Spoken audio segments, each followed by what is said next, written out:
Hello, everyone. Welcome to today's action conversation.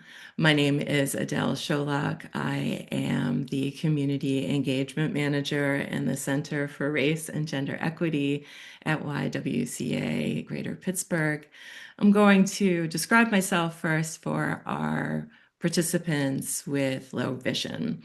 I am a middle-aged white woman with brown grayish hair that's only minimally frizzy today. I have on a lavender turtleneck because it's bone chillingly cold outside, which is only making me a little grumpy, and silver earrings with a plain background. Before we would get started today, I wanted to acknowledge the Action Conversation sponsors, which make everything possible. Action Conversations are sponsored by Allegheny Health Network and Highmark Blue Cross Blue Shield. Thank you so much for your support over the last years. So it's Women's History Month, and there are a lot of things that we can talk about. I know, though, that 4 months ago, when I read the New York Times opinion piece whose headline said, "Are women ruining the workplace?" that we needed to have a conversation about women in work. Of course, this topic is really nothing new for YWCA. We were founded in 1855 at the start of the Industrial Revolution as a boarding house for women workers, teachers, and nurses. Um, Economic equity, pay parity, and a workplace free from discrimination and harassment remain cornerstones to what we do at YWCA. And I am absolutely thrilled to be joined by our panelists today.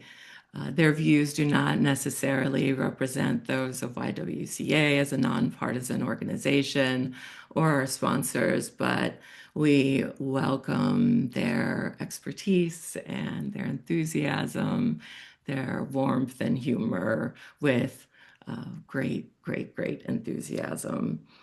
So let me introduce, look at my notes here so I get this right, Kim Kelly. Kim Kelly is a labor journalist and author of Fight Like Hell, The Untold History of American Labor, which is now also in a children's edition called Fight to Win. Welcome, Kim. Hello. Hi. Megan Kissel is the Senior Director of Policy and Advocacy with the American Association of University Women, commonly referred to as AAUW. Hey, Megan. Hi. Brittany Murray is the national co-president of Pride at Work and a resource technician at the United Steelworkers Union in the Civil and Human Rights Department. What's up, Brittany? Danielle Every- Parson is the founder of Professional Women's Network and vice chair of the Pennsylvania Governor's Advisory Commission on Women. And she's from right here in Allegheny County. Hello, everyone. Hi. So I am going to start by asking our panelists a couple of preset questions. If you're following us on Zoom, you can place your questions for the panelists in the chat, and we'll get to them at the end. If you're following us on Facebook Live, you can post your comments in the comment section, and Kate, who's behind the scenes, will get them over to us. Is everybody ready to start? Cool. So this question is for all the panelists. Action conversations always start with asking our panelists to sort of let us get to know them a little better and their relationship to the topic. I am a woman in the workplace and I care deeply about workplace equity. I um, in part care about these things because I grew up as a coal miner's daughter, working class, where I saw the simultaneity of workplace harm and the power of worker-led resistance. I was hoping that each of you could say a little bit about yourselves and your relationship to the topic. And it would be really great if you could give us a visual description of yourself before you start. I was hoping Danielle might go first. Sure, happy to. Hello, everyone, and happy Women's History Month. I'm so glad to be here with you today.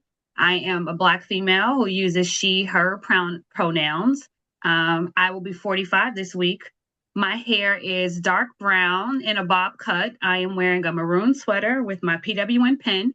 And behind me is a purple wall PWN signature color with some books and awards on the shelves. So when I think about women in the workforce, I always start, with my own lived experience. So I go back to March 2005. I moved to Pittsburgh, excited about this next stage of my career. And like most people, when you move to a new place, you're looking for the movers and shakers, you're looking to build relationships, you're looking for your mentors and how to navigate the professional landscape here.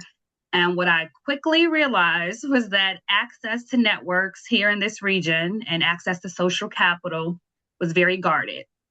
And when it came to women, there were very few of us in certain spaces. And when you're talking about women of color, it got even fewer. And what I came to understand was that it wasn't that there weren't supportive women that were in this region, it was that women weren't being supported themselves. And that's a big difference because it's very hard to hold the door open for someone else when you're still trying to figure out how to get through it yourself. So that realization is what started my journey in this work. And that's how I started PWN, Professional Women's Network, because I wanted women to be able to have an experience much different than mine when I arrived. I wanted them to experience real community, real access, real belonging, real information on how to navigate spaces. What started as creating space for connection grew into partnerships, leadership development, workforce conversation, and became the work that I'm deeply connected to and that I do get to do on a daily basis. So when you talk about planting seeds, I've been fortunate to plant many seeds, and those seeds make sure that women have the resources, the knowledge, the networks, the social capital they need to survive and thrive for women and their families.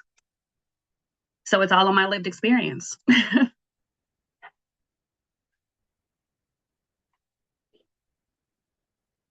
I think you're still muted. Sorry.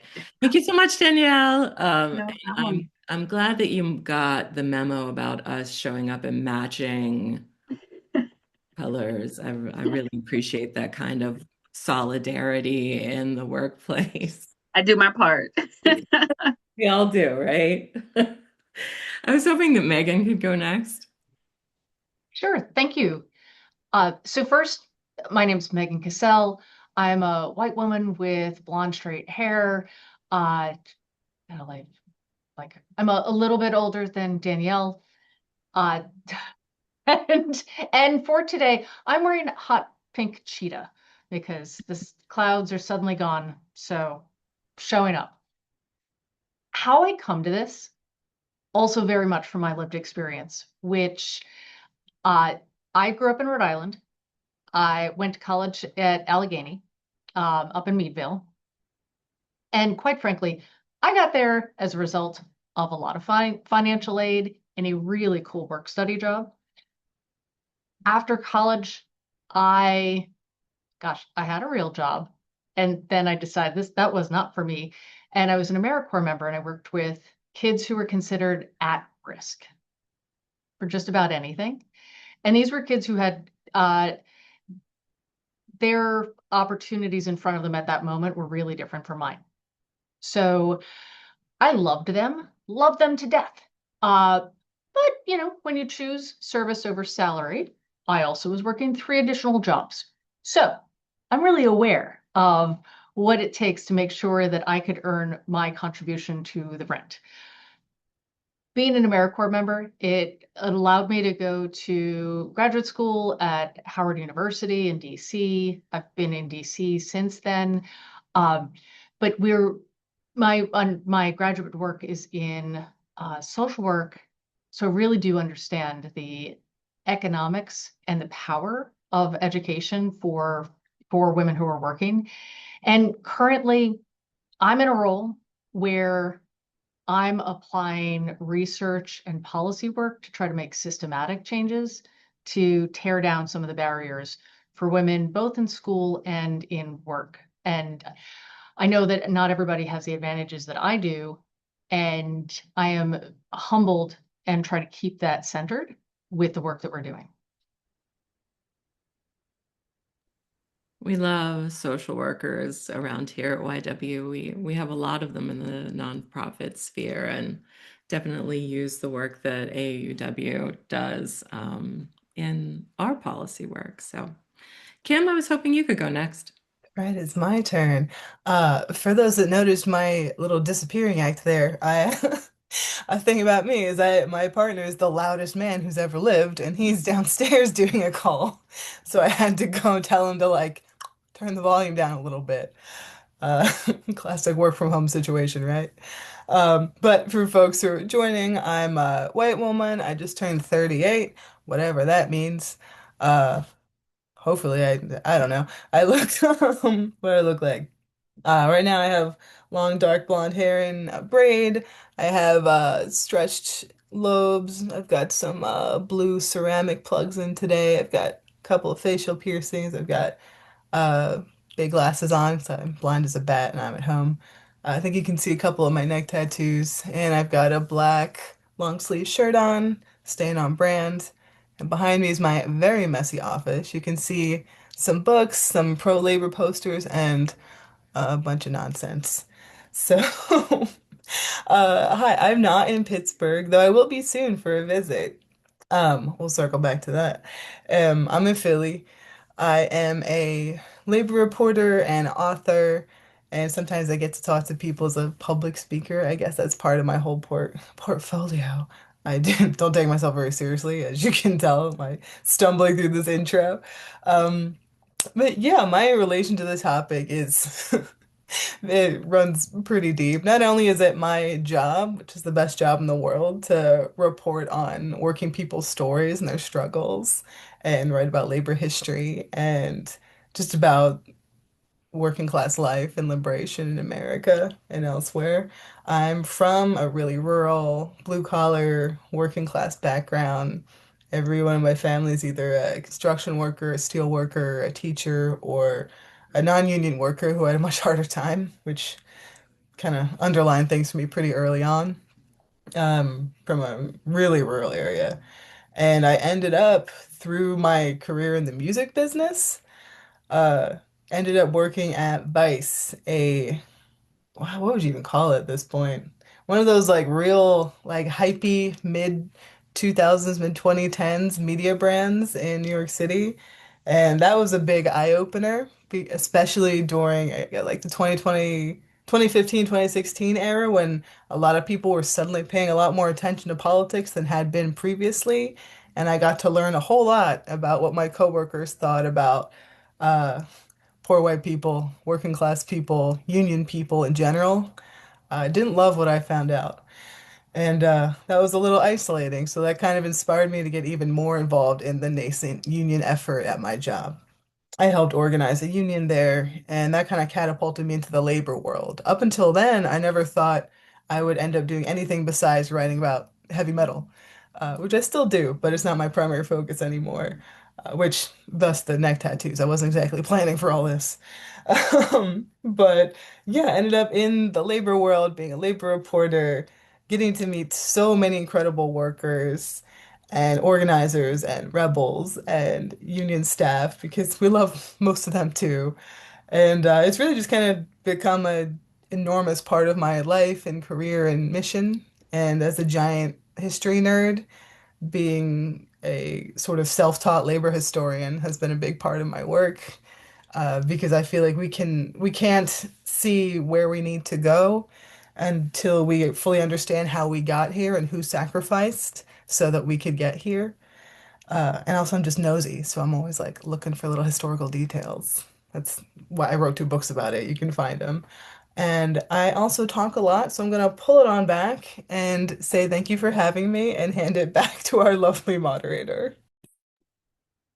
So happy to have you today, Kim, with your messy office and your tattoos. I'm plain office, so we'll balance each other out.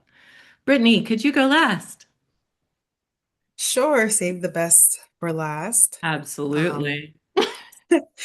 Hi everyone. My name is Brittany Murray. My pronouns are she, her. I am a dark-skinned Black queer woman. I am wearing an emerald sweater dress. I have locks in my hair. I need to get my hair dyed, but it's doing like a cool little cute ombre effect right now with dark roots and cinnamon tips. I have on big black glasses and gold hoops. You can see my wedding ring. She's extra sparkly today. And also a gold bracelet. Behind me are some posters that we put up in our International Union headquarters regarding Pride Month. It's a colorful rainbow image with Stonewall on it. And also you can see my Solidarity 3657 sign, which is my local union, 3657. So I am a union member as well. Um, and yeah, I just want to thank everybody. It's really been great to get to know you and to hear your stories here, and also to Adele for inviting us back. How do I put this? No, I'm not a politically correct person, but what I'll say is I'm a cisgender Black, dark-skinned Black, queer woman in the workplace. So I'm ticking a lot of boxes my cis white male counterparts don't necessarily appreciate all the time. I'm from Pittsburgh. I'm actually from Lincoln. If anybody out there is from the Lincoln area of Pittsburgh. And Pittsburgh is still a deeply segregated city where Black women have poor outcomes in maternity, employment, education, etc when compared to our white counterparts. So my relation to this topic is deeply personal and frankly self-preserving. Um, I initially tried to work under several corporations out of college to earn money. I became a mother my junior year of college. My daughter actually just turned 16 last week, so I'm simply in awe of her and also kind of sad because my baby girl's growing up. But working in a corporate environment, I continuously overstepped corporate culture boundaries by trying to speak candidly with my coworkers about our pay, our conditions, and our treatment at the hands of the employer. So it's safe to say that those relationships did not last very long. But inevitably, I got the amazing opportunity to work here at the United Steelworkers Union. And I have the privilege and the honor to serve and to facilitate conversations with and to teach members across the United States and Canada. So I'm just deeply embedded in the labor movement and the work that I do both here at the union and also with being co-president of Pride at Work, which is a constituency group underneath the AFL-CIO. We represent LGBTQI plus members across the country and their memberships at their different unions, at least the ones affiliated underneath the AFL-CIO. And a little bit about me regarding this. I'm committed to advocating for marginalized women who are often neglected due to the industries in which they work and who have historically been left out of organizing conversations due to their gender. And this includes all women identifying people, especially our trans siblings and trans workers who face egregious conditions and harassment on the job. And I'm just really committed to advocating for expanded protections for like domestic workers, most of whom are women immigrants from various racial and language backgrounds who employers exploit due to their immigration status. So I'm really passionate about this work because I stand on the shoulders of a lot of powerful organizing women. My grandmother, who just turned 90 in December, being one of them. And because I come from a labor household. My father was a Port Authority driver. For those who remember what Port Authority was, not PRT, he was a member of ATU. I had many family members who were steel workers growing up.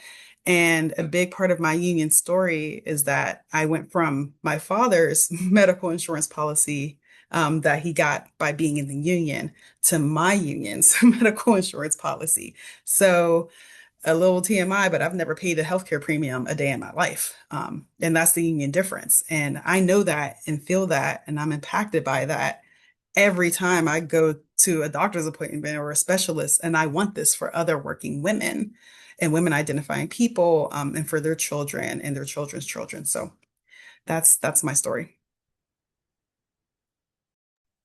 Thank you so much, Brittany. We're glad to have you here so much. Um, I think it's been well established that we all are sort of history nerds. But my first question is going to be about what's going on now. So this question is for Danielle. Um, the Governor Advisory's Commission on Women selected women in the workplace as one of its key themes for the year, which definitely had me thinking that we needed to have this conversation just as much, if not more so, than the New York Times article. So I was wondering if you could talk about some of the major issues that are facing women in the workplace today. Yeah, absolutely. One of the things I love about serving on the governor's commission is getting the opportunity to do things like this and to be out in the community and talk to individuals about the great work that's happening. The women that I get to work with on the commission are across the Commonwealth, and the reason why we made the women in workplace a priority is because although we live in different places and some are in rural areas, some are in more urban areas, we were all coming back with the same issues and concerns when it came from the people that were around us in the counties that we support. So for women in workplace, it's not just a single issue, but it's an ecosystem. So when we succeed in the workplace, it usually means that the systems are working. And then when we struggle, it's because there's some type of gap. And those gaps go from everywhere from childcare, healthcare, pay equity, opportunities in the pipeline. So that really centers that work when we talk about women in the workplace. So if you are familiar with the governor's work and the budget, you know that, we identified that childcare and the workforce were critical because if women didn't have access to affordable childcare, it remained one of the biggest barriers. So they stayed away from the workforce, which with you talk about a population of more than half the state. And then when you take that half and everyone from 16, all the women from 16 and up, 59% of those women are in the labor force. It's critical. So if we don't have places for them to take their children and we lose them, we're losing critical portions of the workforce. And I think that's one of the blinders too, when we talk about women in the workforce, we're not using that word critical as if we're just giving women jobs. Like we're doing critical work. We are important parts of the workforce, which is why that for the governor is easy to go around and talk more about the work that he's doing because he put it into his budget to include more investment in childcare, to address the shortages when it comes to staffing. So, bundling all those issues up, maternal health. Pennsylvania has a very bad record when it comes to maternal health, particularly for Black women. If women can't go to the hospital, have healthy babies, be healthy when they return home, they will not be able to return to the workforce. That is a problem. So Pennsylvania needs to make more investments in maternal health programs. Governor Shapiro recognized that, and it was in his budget. And then you talk about wage gaps. We all know on this phone, on this call, we've seen the numbers. We know our own paychecks. Women are earning less than men across the board. There's a larger gap when it comes to women of color. And then we also have, minimum wage. It's a critical issue. And that really has a disparity for women as well. So you're talking about women in the workforce, but we have all these other categories that go underneath it, which is why we identified that it needed to be a priority. And excited that the governor has asked for the General Assembly to get a bill on his desk to raise the minimum wage. And then, you have some folks that can't even say the word menstrual, but we have a governor that is not only okay with saying it, he's okay with putting it in his budget, and he's okay with standing on the Capitol floor, which was great to hear because some folks don't think that it is an issue. But when our young ladies can't go to school and get the resources they need and have the structure in place not to be in pain, not to be embarrassed, not to have that stigma, that means they can have educational access, and that feeds into that pipeline of education and economic opportunities as she continues to grow. So, last year, PWN, I accepted an award on behalf of PWN from Girls Inc. And one of the things that I said in the speech, I continue to repeat, and it's something that we need to just really put out there more. We cannot expect women to birth the earth and not give us the support and resources to thrive within it. So that's the reason why we focus on this ecosystem of support. Because when we are fully supporting women, particularly in the workforce, Pennsylvania wins. Our families win, our businesses win, our communities win. So we really have to look at this at the bigger picture. This is not just about getting women in seats behind desks. This is really about supporting the entire being, supporting our ecosystem here in Pennsylvania. We love that so much. We also love that you included menopausal justice in your platform. We had an action conversation on that a few months ago, and having that be a part of workplace issues as well as period poverty. So Absolutely, absolutely. And one caveat to that, that almost became its own separate committee of the commission. That's just how much we knew the importance of it. But in understanding that it, like I said, it is a part of the ecosystem, that's how it became a part of that work. But those conversations absolutely need to happen, and without stigma, and because not only the health part of it, but it absolutely affects us in the workplace. I'm glad that you emphasize ecosystem because all of these issues are impacting women in the workforce.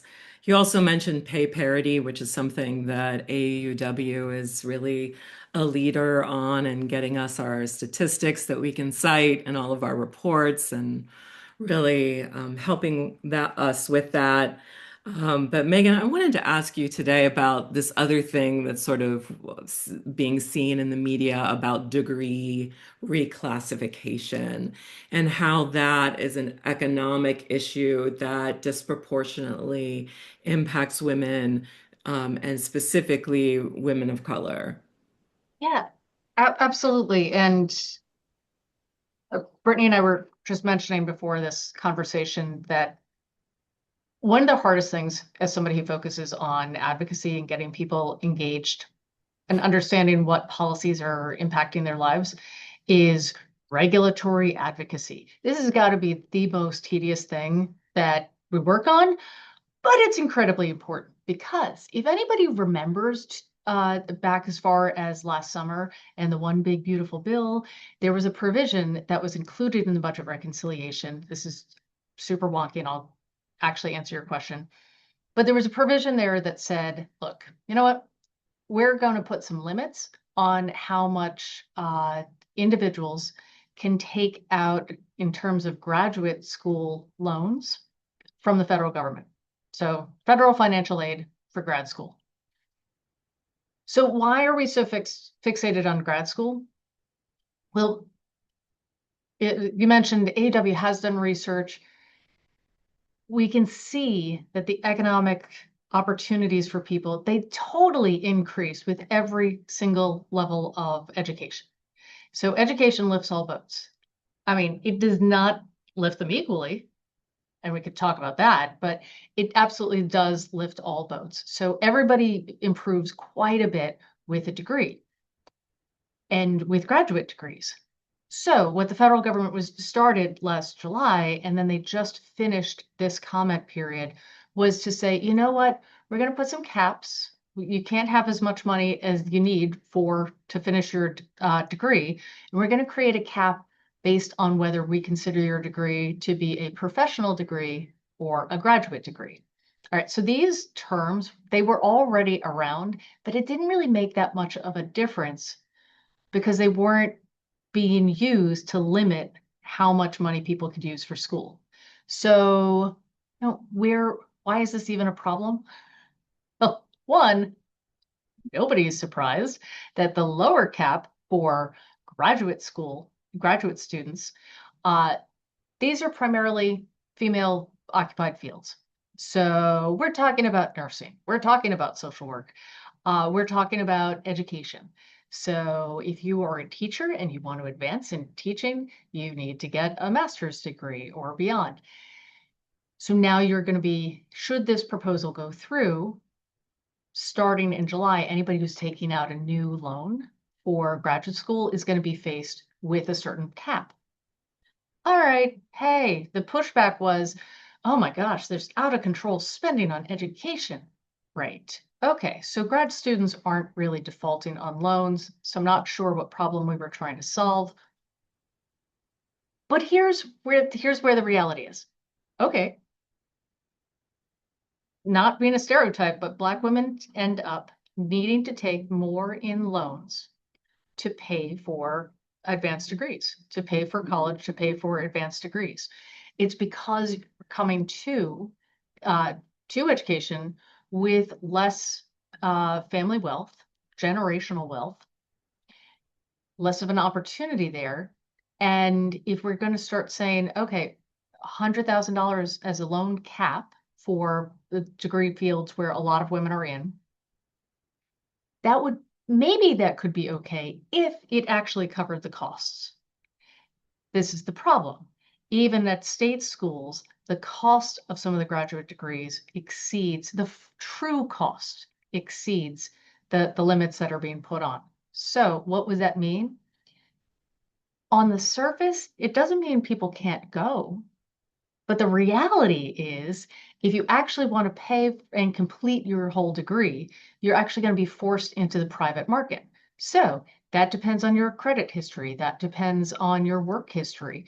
So people are probably going to wait longer to go because they need to develop a work history. Nobody would have given me a loan in the private market coming straight from an AmeriCorps member where I earned $10,000 a year. Like I would not have been given that loan. So when you've got folks who are going to, we know from the numbers, Black women, Latina women are making huge strides in terms of accessing graduate education. And this is one way of many that we're looking at shutting the doors to advanced degrees. And the advanced degrees help economic power.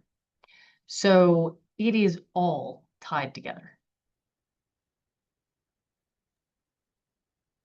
We've been struggling for women's access to education for a long time. It wasn't that long ago when women were not even allowed to access education, and it wasn't considered that important. So we see some of the ways that um, we might be moving backwards, right? Well, I just have to share since YWCA is AUW's older sister. We've been around since 1881. They got us beat. Some of AUW's first research was actually disproving the fact that women's brains couldn't handle an education because that was the thought of the day. My gosh, we couldn't have all of these women getting an education. Their poor little brains can't handle it. So that was some of our first research. And if anybody really wants to get into some research weeds, we did just put out a report called The Not So Simple Truth about the gender pay gap, and it does look at gender and race and some of the compounding factors. And in that way, we see things going backwards as well. The gap is widening rather than decreasing. So. Mhm. Kim, I'm going to turn to you. Our audience members always like history questions, and they'd be really mad at me if I didn't ask you some historical sort of question. But I was hoping that you could pick something from labor history that's especially relevant for women and something that has applicability today. We've all agreed that our past informs our present and our future. So we were hoping that you had a little nugget for us. I have so many nuggets. I'm gonna try and like contain myself. This is my favorite type of thing to talk about. Um, but something that I just want to emphasize that the other speakers and have beautifully emphasized too is that we've always been here, right? It's not a new thing that women are that women are at work, whether or not it's in a formalized workplace or in other types of domestic labor that still aren't fully recognized and compensated. Um, and I just think that that is a piece of history, of labor history, of American history, of whatever, all history, that is not acknowledged to the point it really should be. I mean, the first factory workers strike in American history, 1824, teenage girls in Rhode Island. the fight for the 8-hour workday, which we sort of won in the 1830s, but like not everybody. Like, do you know anybody who works an 8-hour day? Can you imagine the luxury? But that began because factory workers, specifically young immigrant women in the Northeast, and their radical comrades in the early socialist and anarchist and communist movements started organizing. I mean, one of the women in my book, Sarah Bagley, she was out here organizing for a 10-hour workday in the 1830s. You know, these things aren't new. In the 1940s, talking about lessons that are useful for us now. One of my favorite labor actions to talk about when I have any kind of platform, the 1946 sugarcane strike in Hawaii. That was a mass effort, multilingual, multi-ethnic, multiracial, multi-everything. One of the leaders, or lead organizers, was a Chinese Hawaiian woman named Akon McElrath. Part of their brilliant strategy came from her. That strategy that seemed so simple but was so effective that in order to keep workers from being pulled apart and divided by race, by gender, by language, they specifically drilled down and said, okay, we need to make sure we have translators at every meeting. We need to bring in community leaders to serve as strike stewards. We need a strike kitchen where people swap recipes. All these things sound so simple, so basic, so duh. But that's not the case. That doesn't happen at every strike. It happens at a lot of successful strikes, like theirs, which brought out I think it was 20,000 sugarcane plantation workers, and 50,000 of their friends and family took on the Jeff Bezos of sugar in the 40s and won. You know, people like in the 60s, we had Dorothy Lee Bolden in Atlanta, a black woman who started working as a domestic worker when she was 9. She got sick of the situation. You know, we're being underpaid, exploited, undervalued. The incredibly important work that we do is being just tossed aside. It's like, oh, of course that's the work that black women in this era will do. And she was like, well, that's not good enough. And she organized. I'm so glad that Brittany mentioned the domestic workers. The current National Domestic Workers Alliance, super heavy hitter in organizing and uplifting domestic workers, she started the first iteration of that in the 60s as a National Domestic Workers Union. It was a non-traditional union because at that point the labor movement, organized labor movement in America, was segregated. It did not care generally about helping black women, black workers in general. And black workers didn't really trust it, understandably so. Obviously, there's exceptions here and there, but by and large, it made more sense for Dorothy and the women she was organizing with to forge their own path. And they were so successful, and they really successfully pulled in political education alongside worker education, worker advocacy. Not only did they win like an enormous raise through through organizing, through collective action, she also registered tons of voters. One of one of the stipulations for joining the union was you had to register to vote. So she pulled together the political and the workplace very elegantly, very explicitly. In the 70s, you know, we some some workers are able to benefit from I think FMLA, Federal Medical and Family Leave. That the beginning of that, the kernel that really sparked that was pregnant coal miners in Appalachia who started working with the Coal Workers Employment Project. Like so much of the progress we've made, so many of the benefits that workers, especially union workers, are able to enjoy and benefit from and use as they continue to organize, like it comes from women. I mean, even in places where or places or industries where we're told that it's impossible to organize. Like first tell that to the washerwomen of Jackson in 1866, 1 year post-emancipation, who organized to get higher wages in Mississippi, the first labor organization in that entire state's history, or tell that to the Starbucks workers who have continually centered their trans and queer comrades as they take on this enormous corporation I mean, one of the coolest things we won in our first contract at Vice, which was a first for at least the digital media world, was we got like really specific protections for our trans coworkers, Gold Star healthcare, and just very basic things about bathroom use and pronoun use, just basic things like basic measures of respect that then became standard throughout our industry. Like so much of the good stuff we have that sometimes it feels like is going slipping through our fingers. It's there in the first place because women fought for it. And that is one of the most irritating things as a as someone who knows all this stuff and is in the media and frequently gets to see how the union vote or how labor or unions like how it's painted is almost always a guy like my dad, white guy with a beard and a hard hat who, after a couple drinks, you don't really want to talk about politics with. And that is not the reality of of work in this country. Like as I'm sure anyone who knows about statistics knows, the person who is most likely to be a union member in America is a black woman who probably works in healthcare service industry. It's not my dad. Like, shout out to him. I'm glad that he raised me in a union household, but things have changed, and it's because of the work that women and binary people and everybody else has put in that we've gotten even a taste of the kind of life that we deserve as workers.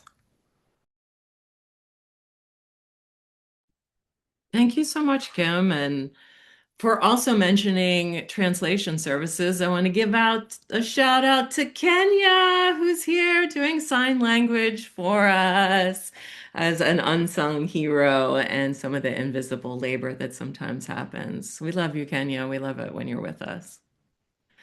My next question absolutely goes along with this image of labor.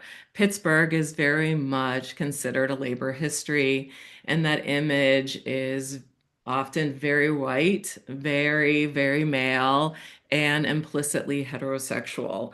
I wanted to ask Brittany, though, if she could talk about the intersections of feminism and anti-racism in the modern labor movement.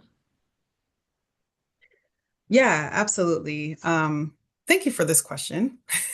But also, like, shout out to my other history labor nerds. I see you, I affirm you.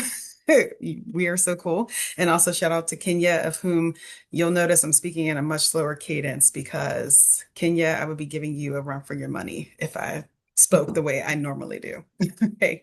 My brain be running 1,000 miles a minute. But yeah, absolutely. I can tell you emphatically that the modern day labor movement and its direction are not predominantly white, male, or heterosexual.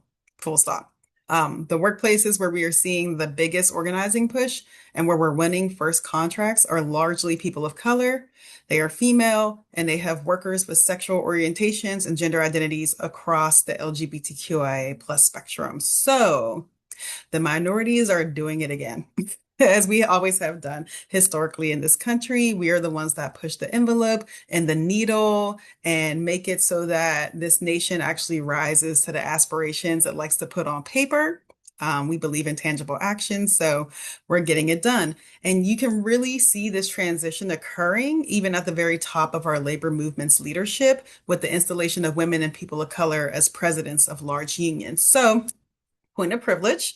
84 years after our first constitutional convention, and on the first day of Women's History Month, the United Steelworkers installed our first BIPOC woman president. Her name is Roxanne Brown, and she is going to be leading North America's largest industrial union. So y'all can do y'all clap reactions to that. Next to her, though, is SEIU with its 2 million members, and their president is named April Barrett, who is also a Black woman, and is heading that role as president of SEIU as like the first Black president ever. And then you also have Liz Schuler at the AFL-CIO, the first woman president of the American Federation of Labor. That's historic. It's been like 68 years since the formation of the AFL-CIO. There's a lot of back history to that regarding the AFL and the CIO and becoming separate entities and then coming together again, but I won't go into that because it would take way too long. But it's super fun. You should look into it. But her rising to that helm and to that role in leadership is legitimately historic. We're talking over a dozen affiliates of large labor unions throughout the country, and she is their leader. So these are three extremely high-ranking positions in the labor movement, and they are all being held by women who are pro-LGBTQIA+, who uphold anti-racism and believe in the inalienable civil and human rights of workers across the country. And locally, because we always got to bring it back to Pittsburgh, because as you said, we have like a lot of labor history here. This change in demographics is most evident in two ongoing bargaining campaigns, and I'm really happy to shout these out because you should pay attention to them. First, our Pitt staff workers voted last September to join the United Steelworkers Union, and they're currently negotiating their first contract. But one thing I love to say about our Pitt staff bargaining committee is how extremely diverse they are, with many belonging to our LGBTQI plus community, and with the majority of the bargainers being women on their committee. So, I mean, we have intersections of people, marginalized people, and minorities that are always rising to the occasion of leadership. And they are the ones that are going out and pushing this advancement within our workforce every single time. They're door knocking, they're getting people to sign cards, they're having really difficult conversations. And the workers, all workers underneath their purview really benefit from that labor. And then second, I don't know if you folks heard this, but we have some 900 nurses at Magee Women's Hospital who have voted to be a part of SEIU Healthcare Pennsylvania, and they're fighting for their first contract with UPMC if they can get them the bargain in good faith. They're using typical union busting tactics. I mean, they're a not profit that makes billions of dollars. Again, another subject we could go into, but I won't. But they are really looking forward to hopefully within the next year reaching their first contract ratification with UPMC. And as mentioned here multiple times now, having safe nurse to patient ratios at the region's largest women's hospital with the largest labor and delivery ward can only benefit the many women of color who rely on it, and also all the women of the region who rely on having safe maternal and infant rates so that way they can safely deliver but also get back to work.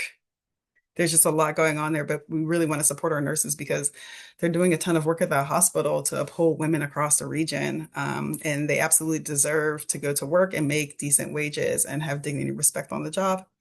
And finally, this is my last one, I promise.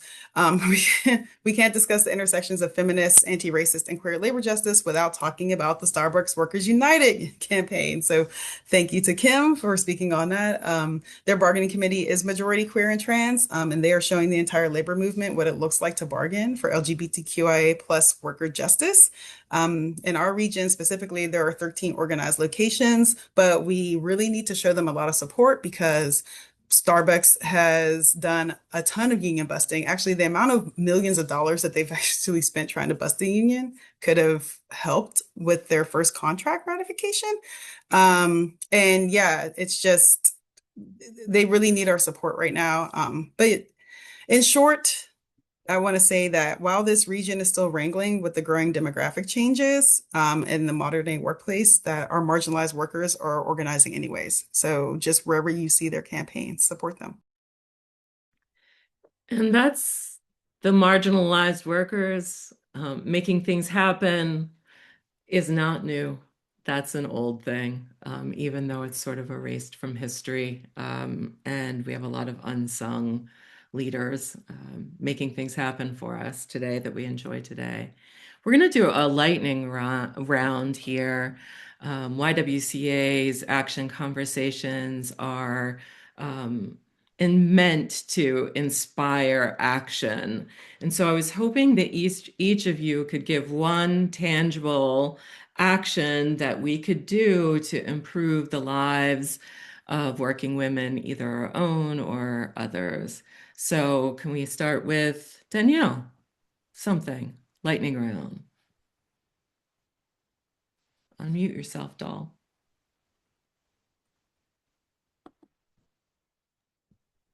I try to avoid that the entire time, and then it catches me at the lightning round. Of course, it does.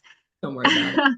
Okay, so the lightning round, and I just have one? Okay. Well, so listening to this conversation, I really do have to remind women, because even so much that I just even learned from Kim, that history lesson was amazing. Like, I need the bullet points of those to go back and research some of those things that I actually did not know. So I think more than ever right now, women need to remember that we're stronger in numbers. So we need to definitely reactivate connections, activate new connections, expand our network. Um, Relationships are not optional for us at this point. No one's coming to save us when we talk about not only just women in workforce, but our healthcare rights, our rights within our workspaces.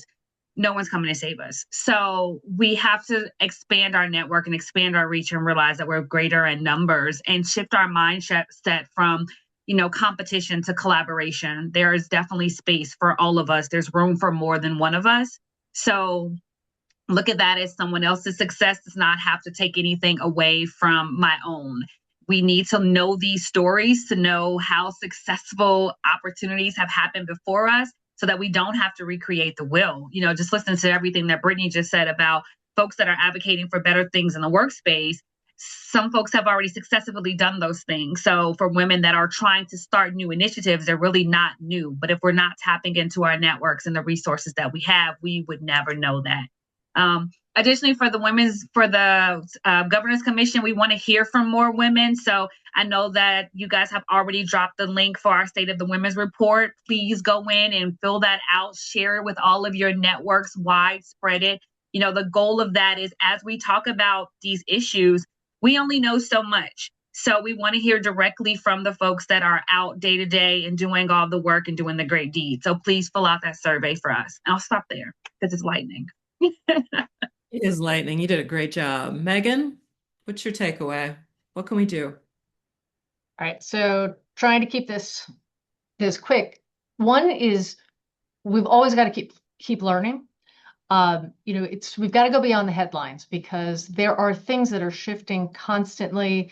I didn't mention that we've got the EEOC was rescinding guidance on workplace harassment, but people need to look beyond that and know the laws on workplace harassment did not change. So it's incredibly important that we learn and go beyond the headlines.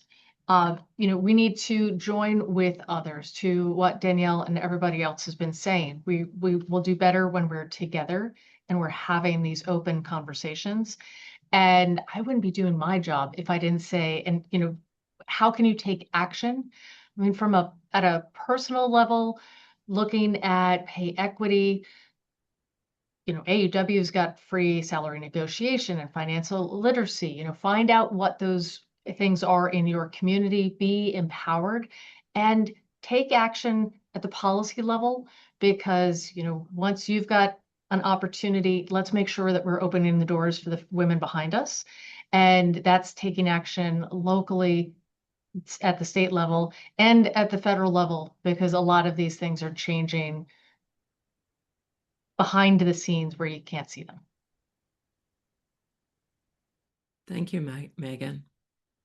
Kim, what can we do? So, real quick, if your workplace has a union, join the union. If you're part of the union already, get more involved.